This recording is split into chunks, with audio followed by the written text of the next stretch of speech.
इस सरकार का नाश हो जाएगा, हम इसकी मुंडेर पर आके बैठ गए हैं। बड़ा आंदोलन नहीं, महाबड़ा आंदोलन होगा। तो चुनाव नजदीक है, सरकार को सुधार देंगे। हिंदू मुस्लिम सिख ईसाई और तेवर बदले बदले और दिल बदले बदले की आग में गिन गिन लेते बदले। विनाश काले विपरीत बुद्धि हो या चाहे मस्जिद और चर्च हो या गुरुद्वारा, सरकार मान ले और ना मानने तो इसको धमकी मान ले। किसान का झंडा है, बड़ा झंडा है और मजबूत डंडा है। हम सरकार को कह रहे हैं झंडे से मान जाओ, नहीं तो किसान।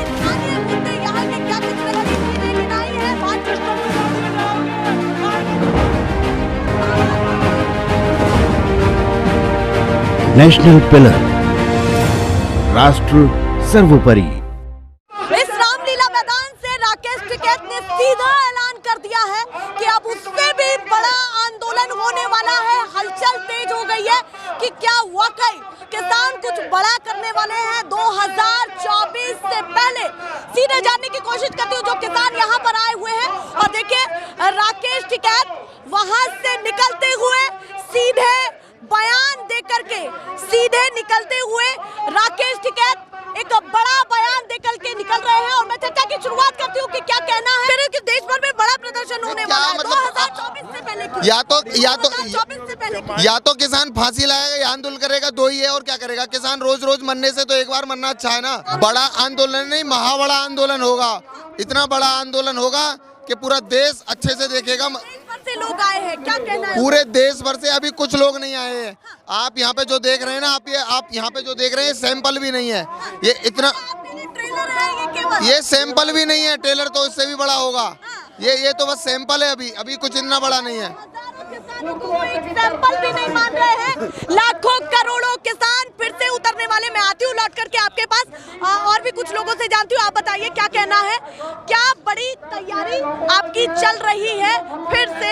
क्या पूरे देश भर में करने वाले? जगह जगह से लोग आए, पूरे देश भर से लोग आए हैं। पहली टिप्पणी उस पर क्या है बताइए। देखिए हमारी तैयारी पूरी है। अगर सरकार ने जरा सी ढील की और जरा सी देर की तो किसान का ट्रैक्टर, जिसको किसान टैंक बोलता है, और दिल्ली पर चढ़ाई के लिए तैयार है। दिल्ली या तो हमारी बात सुनेगी और नहीं तो फिर अंजाम भुगतने के लिए तैयार रहे। और बिल्कुल ठीक बात है कि ये तो ट्रेलर भी नहीं है। 13.5 महीने तक 3 कृषि कानूनों के खिलाफ आंदोलन चला, लेकिन सरकार ने तमाम वादों पे हमसे झूठ बोला, वादा खिलाफी की। और आज संविधान और लोकतंत्र खतरे में है। देश का अन्नदाता और मजदूर खतरे में है, नौजवान खतरे में है। या तो सरकार मान ले, सुधर जाए, नहीं तो चुनाव नजदीक है, सरकार को सुधार देंगे। ये आज का ऐलान है सरकार। ये तो धमकी है, सीधे सीधे धमकी दे रही है। सही बात है, ये धमकी नहीं है, ये निवेदन है। अच्छा ये निवेदन है। सरकार निवेदन किया जाता है, निवेदन है। सरकार मान ले और ना मानने तो इसको धमकी मान ले। आप एक बात अभी पूछ रहे थे कि अभी आंदोलन क्यों, लोकसभा चुनाव के नजदीक आंदोलन क्यों?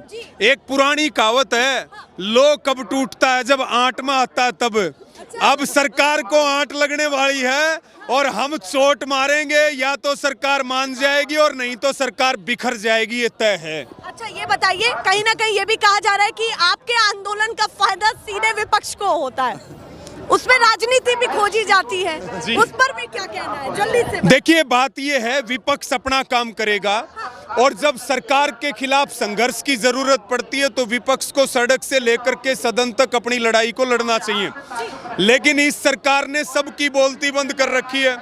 विपक्ष वालों पे ईडी के छापे, सीबीआई के छापे पड़ रहे हैं। देश में कोई भी संस्था आजादी से काम नहीं कर पा रही है। यहाँ तक कि जुडिशरी के ऊपर भी कितनी सारी बंदिशें हैं। हर व्यक्ति के ऊपर कैमरे तक, कलम तक के ऊपर पैरा है। लेकिन एक किसान ऐसा है जो इस सरकार से डरता नहीं है। और हमारा ईडी क्या बिगाड़ेगी, हमारा सीबीआई क्या बिगाड़ेगी? हम तो जिस सरकार के पीछे पड़ते हैं। हरियाणा में एक कहावत है, कोतरी, आपने नाम सुना होगा, कोतरी होती है और वो बड़ी अशुभ मानी जाती है। वो जिसकी मुंडेर पे बैठ जाए उसका नाश हो जाता है। तो ये किसान, ये कोतरी है, ये सरकार की मंडेर पे आके बैठ गया। या तो सरकार एमएसपी की गारंटी दे दे, सरकार हमारी मांग मान ले, किसानों की कर्ज माफी करे, नहीं तो इस सरकार का नाश हो जाएगा। हम इसकी मुंडेर पर आके बैठ गए हैं। वो कह रहे हैं मुंडेर पर आकर के बैठ चुके हैं, अब नाश चाहना है या भगाना है वो आपके ऊपर है। अच्छा, भगा भी सकते हैं वो, ये भी याद रखिए कि भगाएं। ऐसा है, वो ये कहते थे हम किसी से झुकते नहीं हैं। हमने 3 कानून वापिस करवाए कि नहीं करवाए, हमने झुकाया नहीं, हमने नाक रगड़वाई। पर वो कह रहे फिर आप कहते हैं कि कहाँ मानी गई बातें, तो कहाँ मानी गई? माननी नहीं गई है, तभी तो यहाँ बैठे हैं। यहाँ ये देखिए आप, ये किसान का, मुझे लग रहा आप पंगे करवाओगे। ये किसान का झंडा है, बड़ा झंडा है और मजबूत डंडा है। हम सरकार को कह रहे हैं झंडे से मान जाओ, नहीं तो किसान झंडा तो डाल लेगा अपनी जेब में और फिर हम डंडे से संवारेंगे, सरकार को बता दिया है। तो राकेश टिकैत ने भी अपने महापंचायत से कहा मेरठ से कि सुताई की जरूरत पड़ेगी तो वो भी करेंगे, हमें वो भी बयान याद है। क्या सुताई, कहीं से भी कुछ भी ले आते देखिए, हैं और भैया वो कहते हैं जो मनाता है वही बोल देते हैं, जो मनाता है। देखिए, ये किसान है। आप एक बात बताइए, किसान 24 घंटे हाथ गाड़ के पूरे देश का पेट भरता है। इसी के बच्चे हैं जो सीमाओं के ऊपर खड़े हैं, शहीद होते हैं, और इसी के बच्चे हैं जो खेल के मैदान में झंडे गाड़ते हैं। मुसीबत, लड़ना, लड़ाई हमारे खून में है।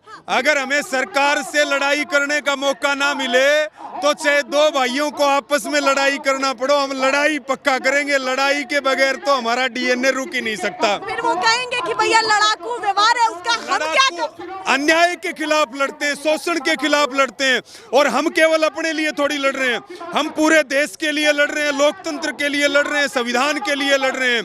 किसानों के मुद्दों को लेकर के चलेंगे या तमाम मुद्दों को आंदोलन शुरू होगा। वो किसानों के नेतृत्व में देश को बचाने का आंदोलन शुरू होगा।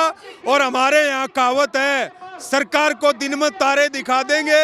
सरकार को मानसिक बीमारी है, 13 महीने तक बीमारी का इलाज भी करके गए, लेकिन दोबारा से बीमारी शुरू हो चुकी है। अब की बार पक्का इलाज करके जाएंगे। हमारे से बड़ा डॉक्टर इस सरकार का कोई नहीं है। सरकार भी पीछे नहीं है। आपके खुद के नेता ये कह रहे हैं कि सरकार कह रही है कि करिए प्रदर्शन, तो कहीं ना कहीं सरकार भी चाहती है कि कोई बात नहीं, अगर आपको करना है हम कहाँ रोक रहे हैं आपको। देखिए, वो कह रहे हैं कि कटाक्ष, एक पुरानी कहावत है, विनाश काले विपरीत बुद्धि।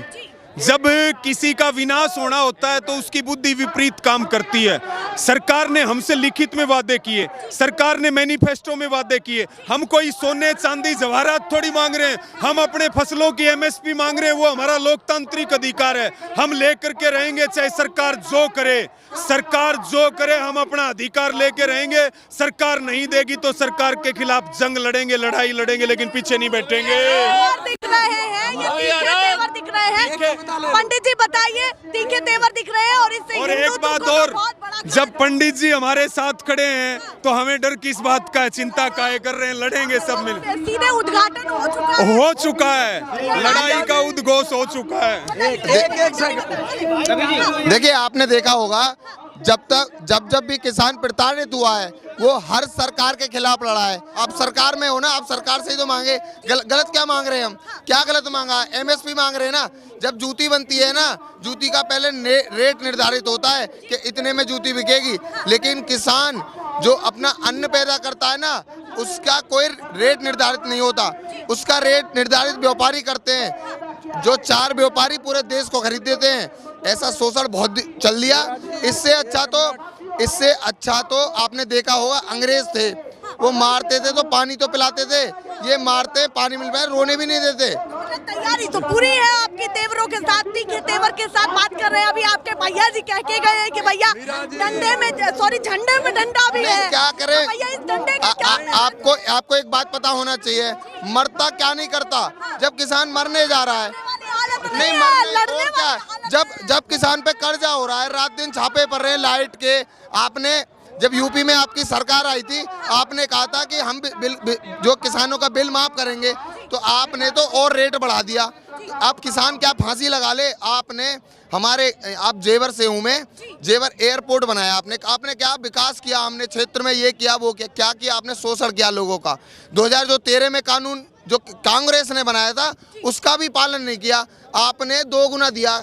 आपने रातों रात उसको शहरीकरण बना दिया। अब सीबीआई जांच, जितनी भी जांच है ना, आप बैठाइए वहाँ दिखाइए कि ये वास्तव में यहाँ पे किसान है या गांव है शहर है, वही डिसाइड कर। तैयारी कर ली है। नहीं, क्या करेंगे, मर जाएं फिर हम। आप तैयारी तो इतनी मजबूत होगी, इतनी बड़ी तैयारी होगी कि ये जैसे हमको तड़पा रहे हैं ना, इनको तड़पने का भी समय नहीं मिलेगा। ये देखेंगे कि हमने ये गलती कैसे कर दी। जल्दी बताएं ताऊ, जी। क्या माहौल रहने ये वाला है आपको 30 मार्च के बाद? जल्दी बताएं। ये तंत्र दिखाई दे रहा है आपको, हाँ, जी, ये लोक है हाँ, जी, और लोगों के द्वारा तंत्र तैयार होता है। हाँ, जी बिल्कुल। जी, तंत्र हमारी नहीं रहा। अच्छा, वो सुन ही नहीं रहा है, मतलब सरकार को सीधे टारगेट कर रहे हैं। जी जी, बताएं आप। तंत्र वही है और ये तो लोग हैं।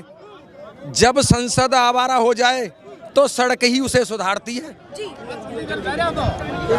इस समय पे सड़क पे उतरने की अति आवश्यकता है। मतलब आप कह रहे हैं कि अब ऐसा मंजर बन चुका है कि आंदोलन करना ही पड़ेगा। करना क्यों नहीं पड़ेगा? जी, इसलिए करना पड़ेगा कि ये केवल जो है डिवाइड ऑफ रूल, यानी ये हमें बांट करके शासन करना चाहते हैं। जी, एक बात कह दूं हाँ। आपके चैनल के माध्यम से, हाँ, अगर आप ना होते तो हम कुछ नहीं, और हम नहीं होते तो आप कुछ नहीं। बिल्कुल।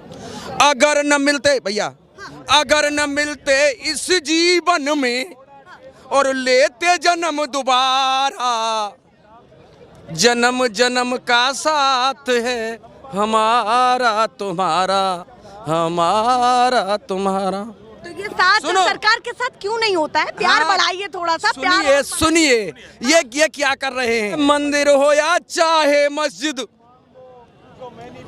मंदिर हो या चाहे मस्जिद और चर्च हो या गुरुद्वारा, परम पिता तो एक है हमारा तुम्हारा, हमारा तुम्हारा। तो मतलब किसानों, हिंदू मुस्लिम सिख ईसाई और तेवर बदले बदले और दिल बदले बदले की आग में गिन गिन लेते बदले। हिम्मत है तो बदल दिखाओ, हिम्मत है तो बदल दिखाओ और ये चैलेंज हमारा, नील गगन तो एक है हमारा तुम्हारा, हमारा तुम्हारा। कुछ लाइनों के द्वारा कुछ बता रहे हैं, बाकी अंत में सरकार के लिए कौन सा संदेश जो आप बताना चाहते हैं उनको सीधे कैमरे पर बताइए। सीधे कैमरे पे मैं ये कहना चाहता हूँ जी, जी। कि जिस समय पे हमारे माननीय प्रधानमंत्री जी मुख्यमंत्री हुआ करते थे, ठीक, मनमोहन सरकार को चिट्ठी लिखी थी कि अगर एमएसपी पे आप कानून बना दो तो किसान की स्थिति सुधर सकती है। मैं आज आपके चैनल के माध्यम से एक ही बात पूछना चाहता हूं कि उस समय पे आप मुख्यमंत्री थे, आज आप प्रधानमंत्री हैं। अरे आपकी कलम में ताकत है, किसानों की जो है एमएसपी पे आप कानून बना दो और आज भी लोग तुम्हारे साथ हैं, ऐसा नहीं। परंतु 2 काम नहीं हो सकते कि हम देंगे भी नहीं और मनाएंगे बिना दिए। कोई नहीं माना है आज तक। चलिए, वो कह रहे हैं हमको नफरत नहीं है, काम करे तो माने भी, पर वही अगर नहीं मानेंगे तो तैयार हम भी। बिल्कुल तैयार। मैं आपको लास्ट बार्गेनिंग दे देता हूं सरकार के लिए। अगर जेवर एयरपोर्ट की जो हमारे मुद्दे हैं कानून के सम्मत हैं, एक भी कानून से हटके नहीं है। एमएसपी और ये अगर नहीं सुधरे, आंदोलन इतना मजबूत होगा कि ये सोच नहीं सकते। और ये जो आगे की जो कहानी है ना, ये घर बैठ के देखेंगे, ये सरकार में भी नहीं रहेंगे, गारंटी है। वो कह रहे हैं कि जो रामलीला मैदान से यहाँ से बड़ी तस्वीरें जा रही हैं वो सरकार को हैरान परेशान करने वाली हैं। वाकई उनके लिए खतरे की घंटी शुरू हो चुकी है। ऐसे ही मैं लगातार आपको अपडेट दिखाती रहूंगी जो आपको पसंद है। फिलहाल के लिए नमस्कार।